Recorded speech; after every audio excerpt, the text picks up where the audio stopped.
안녕하십니까, 정환진입니다. 이게 보시는 게 청국장인데요, 오기성 대표가 청국장을 가지고요 사업화를 시작을 했습니다.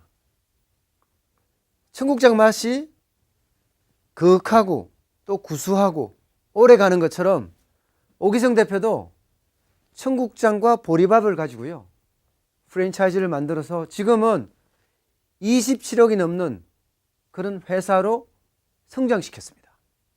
마치 청국장의 구수한 그리고 보리밥이 갖고 있는 건강미처럼 회사도 튼튼하고 건실합니다.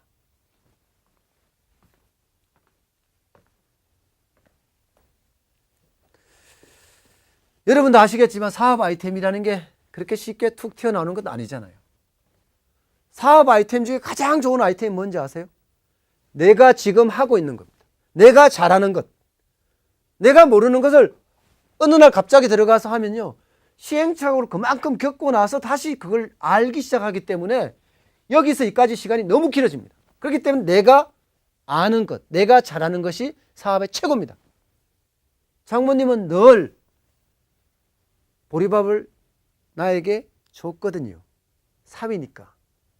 거기에 뭐 닭 한 마리쯤 더 올라왔겠죠. 씨암탉은 사위의 전매 특허잖아요. 게다가 장모님은 30년 동안 보리밥집을 운영해 왔습니다. 단골도 많고. 내가 저 손맛을 전수받으면 안 될까? 아주 너무 쉽게 장모님이 잘하는 거니까 나는 가게만 하는 것이 아니라 여기다가 가맹사업이라는 걸 하나 넣어보자. 그래서 프랜차이즈 사업을 한번 해보자 하는 생각을 하게 됩니다. 그때부터 장모님에게 설명하고 장모님의 그 손맛을 전수받기 시작합니다. 그러면서 보리밥은 어떻게 만들어지고 청국장은 어떻게 만들어지고 반찬 10가지는 어떻게 만드는지 실제로 한 상 차려놓으니까 한 상 푸짐합니다. 그걸 먹으러 오는 손님들도 굉장히 많고 역시 내가 생각했던 대로 이 보리밥집은 뭐가 되겠다. 사업화를 하면 전혀 문제가 없겠다. 문제는 보리밥과 청국장과 반찬 10가지는 있는데 뭔가 독특한 게 없는 거예요. 사업의 성공 요소인 차별화가 없는 겁니다. 뭔가 차별화가 있어야 성공할 수 있을 텐데 다른 보리밥집과 뭐 대동소이 뭐 다른 게 별로 없는 겁니다. 그때부터 오기성 대표는 차별화된 게 뭔지를 찾기 시작합니다. 그때 주목한 게 바로 이 청국장이었습니다. 청국장 적으면 한국의 전통식품이고 또 발효식품에는 최강자고 게다가 친환경 건강식품이기까지 요즘 사람들에게 청국장 하면 최고의 맛이 아닐까 하는 생각을 하게 되는 거죠. 그래서 2004년 2월에 드디어 청국장과 보리밥이라는 가게를 곤지암에서 1호점을 오픈을 합니다. 곤지암이면 외지의 외지, 시내도 아니고 저 곤지암의 한 구석에다가 청국장과 보리밥을 개업을 한 거예요. 나름대로는 독립 운영을 한다고 생각을 하고 있었죠. 그런데 알고 보면 독립이 아닌 거예요. 장모님이 지금까지 만들어주는 식자재, 또 장모님의 레시피, 심지어는 장모님이 가지고 오는 콩도 거기서 갖고 오는 거예요. 게다가 첫 가게 운영에 아까 말씀드렸다시피 내가 모르는 거예요. 시행착오만 엄청난 거예요. 오기성 대표가 시행착오를 안 하려고 했으면 아마도 자동차를 계속 팔았겠죠. 근데 사업을 하고자 했고 본인이 해야 되는데 아이템을 고민하다가 그래도 가까이 있는 장모님의 청국장, 장모님의 보리밥 이게 성공할 수 있다고 생각을 했지만 그리고 다르게 건엄리 보리밥 가게하고 다르게 청국장과 보리밥이란 이름으로 가게를 개업을 했지만 시행착오가 많은 거예요. 장모님처럼 되지 않는 거예요. 장모님이 가지고 있었던 이 후덕한 맛은 안 나오는 거란 말이에요. 아니 이 젊은 친구가 청국장을 만들고 있는 것과 이 후덕하고 정이 가득해 보이는 장모님이 청국장을 만드는 건 하늘과 땅이잖아요. 결국은 매출은 점점 줄어들고 적자까지 나기 시작합니다. 장모님은 드디어 한숨 소리가 나오고 아내 얼굴은 어두워지고 돌파구가 없는 거예요. 돌파구. 뭔가 돌파구가 필요하다 생각하게 됩니다.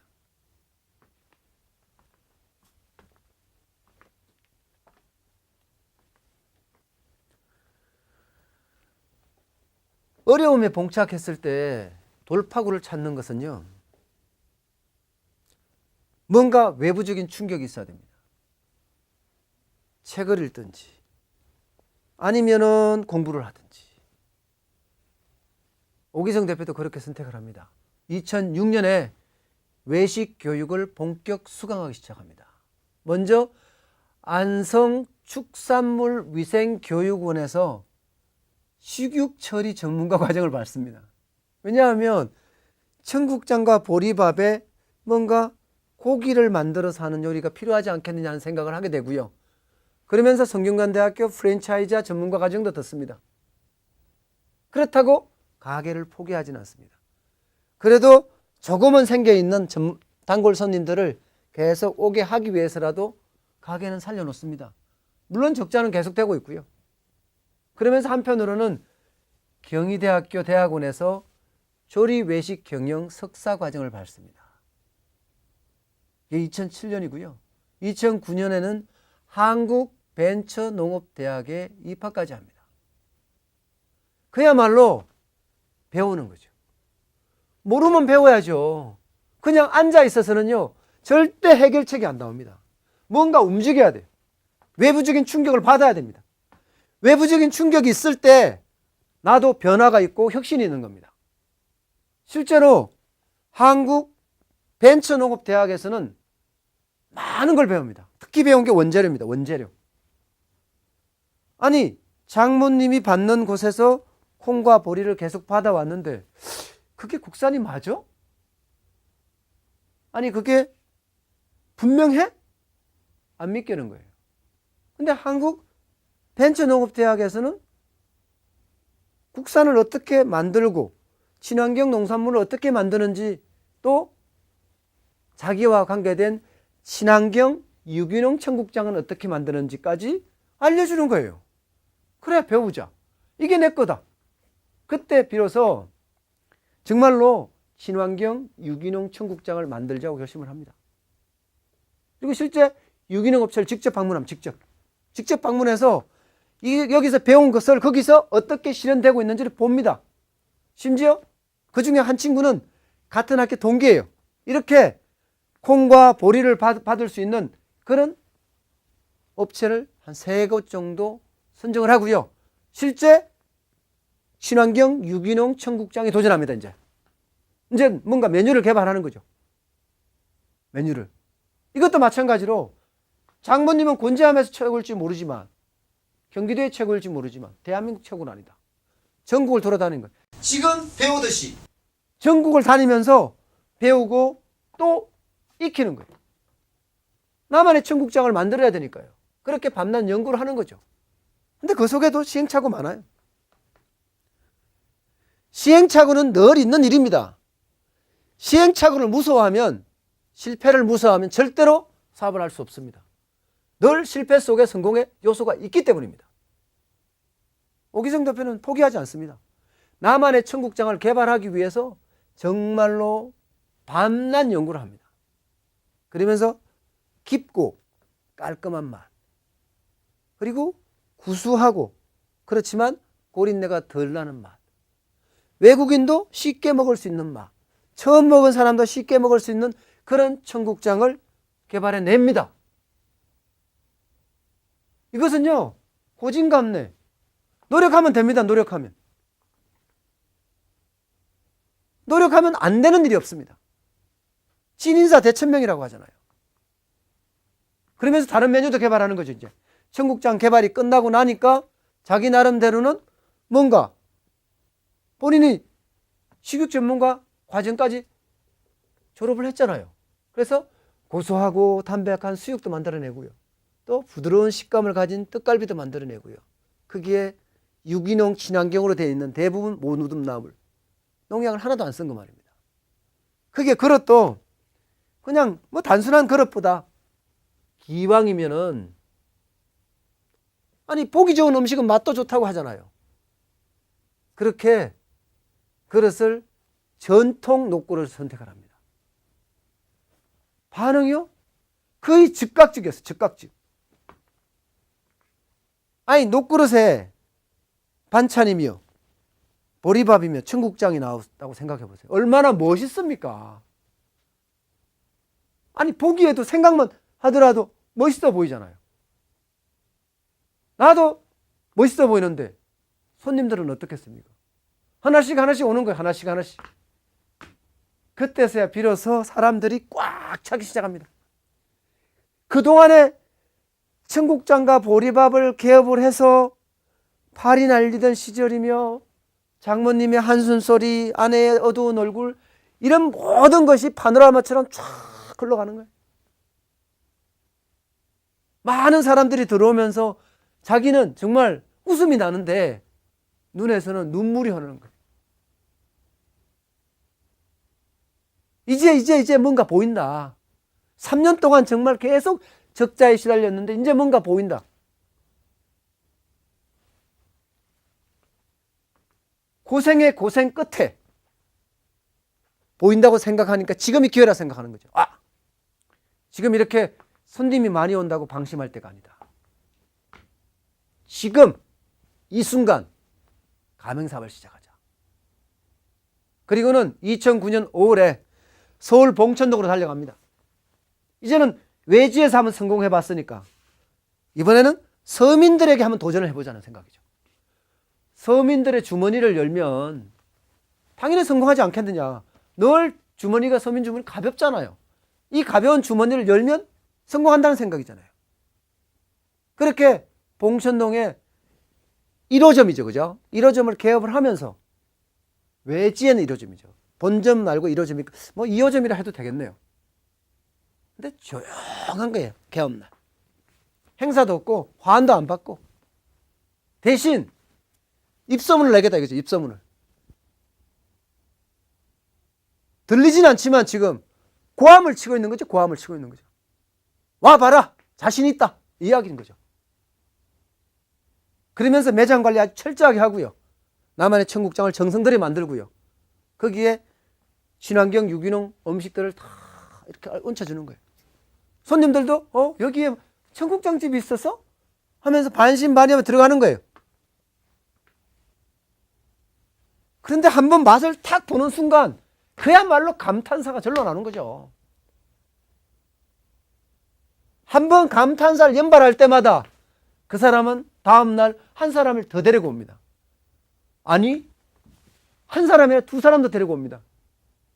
그렇게 오래지 않아서 이 입소문 효과는 봉천동에 있는 청국장과 보리밥을 맛집으로 등극시킵니다. 쉽게 생각하면 서민의 주머니에서 돈이 나와서 사먹는다는 거예요. 지갑을 열었다는 겁니다. 개업 반년 만에 투자금을 회수합니다. 이익도 안정적으로 나고요. 그리고 그때 뭔가 새로움을 필요한 때 이 가맹점을 이제 본점으로 직영으로 운영하다가 넘기는 거예요. 1호점은 친구에게 넘기고 2호점은 하고 싶은 가맹점주에게 넘기고. 물론 주변은 다 반대죠.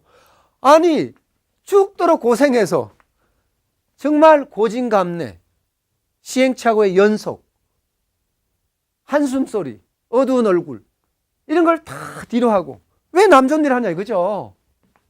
근데 오기성 대표는 그렇게 생각하지 않았습니다.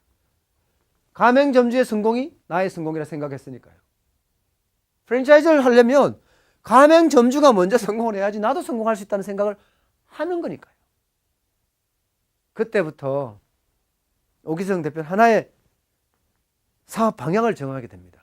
먼저 직영점을 개설하고 장사를 잘 되게 해서 성공시킨 다음에 가맹점주에게 넘겨주는 거죠.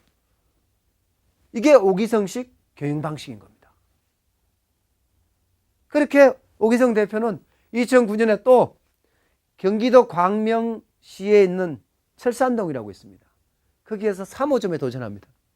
그것도 엘리베이터도 없는 4층 건물의 지하에다가 입구가 없어서 주차장으로 돌아서 들어가야 돼요. 그야말로 열악에 열악한 곳입니다.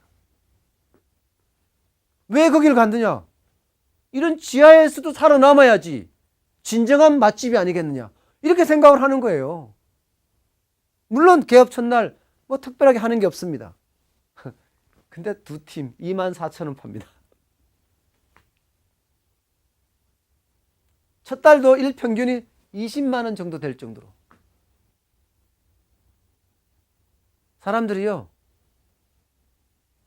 야, 이게 또 실패의 모습 나온다. 실패하는 모습이 나오면 가맹사업에 타격을 받는다. 더 늦기 전에 접어라. 빨리 접는 게 자네한테 더 이득이다. 천만에요. 나는 그럴 생각이 없다.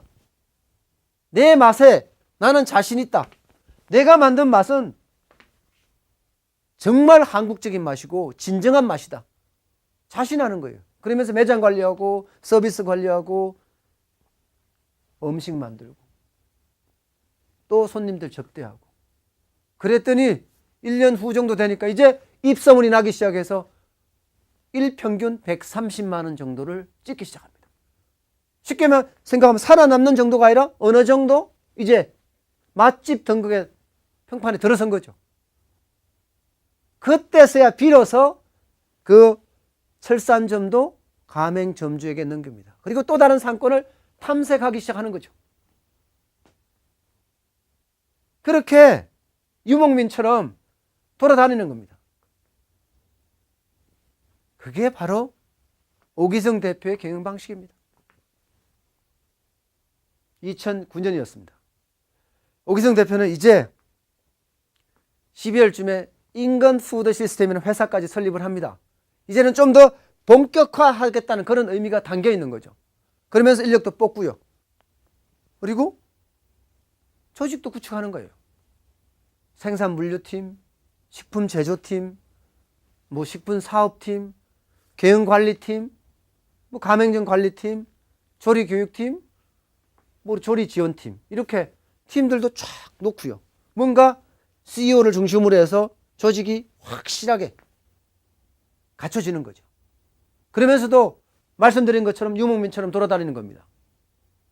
이미 우리는 곤지암에서 외진 상권에서 성공해 봤고, 봉천동에서 서민 상권에서도 성공해 봤고, 철산동에서 지하 상권에도 성공해 봤다. 이번에는 고급 상권에 도전해 보자. 그렇게 생각하고 서울 청담동에 4호점을 개접을 합니다. 물론 뭐 처음 매출은 그렇게 많지 않았습니다. 20만 원 뭐 이 정도밖에 안 됐겠죠. 그렇지만 뭐 그렇게 오래 걸리지 않습니다. 맛이 있으니까 맛의 장인이고 맛의 장인의 서비스를 받으니까요. 매출은 쭉쭉 늘어날 수밖에요. 유기농 재료 쓰죠. 상권 분석 제대로 해서 들어가죠. 체계적으로 유기농 음식들 갖다 바치죠. 당연히. 그리고 가맹점주들하고 늘 소통하니까 당연히 고급 상권에서도 성공을 거둡니다.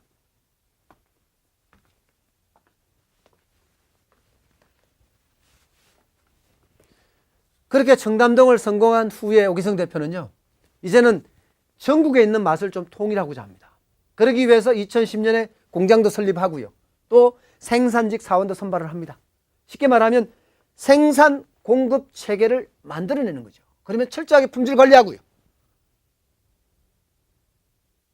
그러면서 본인은 아침에 사무실로 갔다가 그 다음에 공장으로 가서 실제 품질 관리를 하면서 스스로 보고요. 그리고 연구실에 가서 연구실 사람들에게 격려까지 합니다. 본인도 참여하면서요. 다른 한편으로는 또 가맹점에 찾아가서 가맹점주들하고 소통을 하는 거죠. 소통만큼 성공을 앞당기는 방법은 없습니다. 가맹점주들이 가지고 있는 개선사항, 건의사항을 모아서 실제 경영에 반영하는 것만큼 성공을 빨리 만들 수 있는 방법도 없습니다. 그렇게 그들과 인간적인 유대관계를 맺어가면서요, 본사와 가맹점주가 마치 파트너처럼 하나의 끈끈한 관계를 구축해 가는 거죠. 그런 한편 본사는 계속 상권 개발하는 거예요. 학원 상권도 개발해보고 오피스 상권도 개발해보고, 실제로 학원 상권을 개발해보니까 뭐 14층 건물에다가 참 뻑적지근하게 차렸어요. 그런데 점심시간이 되니까 학생들이 없는 거예요. 학생들은 수업이 끝나고 오잖아요. 실패. 오피스 상권 들어가 봐요. 점심시간은 난리 법석이에요. 휴일 되면 냉랭한 거예요. 또 실패. 이렇게 시행착오로 하면서 상권을 계속해서 분석해냅니다. 그러면서 찾아낸 최적의 상권이 오피스가 있고 뒤에는 민가가 있는 그런 곳이 최고더라. 수많은 실험 중에서 가장 성공할 수 있는 게 오피스 상권과 주거 상권이 함께 있는 곳이더라 하고 찾아냅니다. 그런 결론을 얻으니까 자신감은 충만해지죠. 이렇게 뭔가 실험에서 성공하고 본사는 가맹점주들을 위해서 노력하고 또 노력하니까 이제 많은 사람들도 인정을 해주는 거예요. 중소기업청에서도 벤처기업 인정을 해주고요. 심지어는 서울국제식품산업대전에 또 농공산 융합 엑스포에 참가까지 할 수 있게끔 해줍니다. 본인 스스로도 수원과학대학교 글로벌 한식조리과의 운영위원으로 위촉도 되고요. 쉽게 말하면 한식 전문가로 인정을 받은 거죠. 한식 전문가로. 그러면서도 개발은 계속됩니다. 지금 여기 있는 것처럼 많은 것들을 개발해서요, 또 그들에게 나눠줍니다. 심지어는 청국장과 쌀과자, 재밌죠? 이런 것도 개발하고, 그리고 배움도 늦추지 않습니다. 농수산무역대학에 들어가서 하이밸류 건강기능식품 과정을 또 배웁니다. 스스로 계속 배우면서 또 개발하면서, 이런 자체 내에도 남들이 하지 못한 일까지 계속 해내는 거죠. 매출액이요? 지금 벌써 27억이 넘습니다. 이렇게 오기정 대표는요, 배우면서 또 성실히 임합니다. 그리고 도전합니다. 그 속에 정직이라는 그 큰 무기를 가지고 말입니다. 지금은 이 청국장 하나로 당연히 한국의 1등을 되고자 합니다. 100가지가 넘는 상품들을 개발하는 거죠. 쌀과자도 개발하고요, 또 이런 상품도 개발하고요. 나름대로 자기가 생각했던 것을 정말 최대한 만들어서 자기가 가지고 있는 성실성과 또 배움, 그리고 그 속에 도전을 합쳐서 청국장을 대한민국 대표 식품으로 만들겠다는 겁니다. 아마 가능합니다. 이렇게 열정을 가지고 있고 이들과 함께 이렇게 어울리는데 실패하겠습니까? 본인이 생각했던 청국장 백화점도 반드시 만들어질 겁니다. 지켜보십시오. 오늘 여기까지입니다. 고맙습니다.